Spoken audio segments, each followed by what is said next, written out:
So the very first thing we're going to look at now is the so-called hand fight.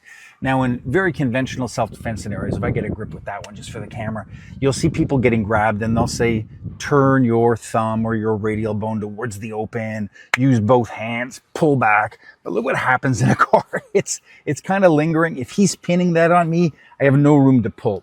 So the very first thing to remember is that on any grip, we've talked about this in previous downloads, but the grip itself is a point of rotation. And the first thing I want to do is not fight it, but kind of lean into it.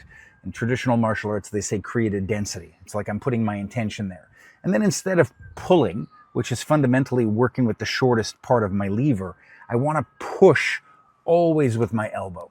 And by pushing with my elbow, I get one of the easiest escapes. So I'm going to grab Ian because he's got a sprained thumb here, but look how easily, that's already, my wrists are not that flexible. If I pin with my full weight, it's very tough. Cross sight, very tough.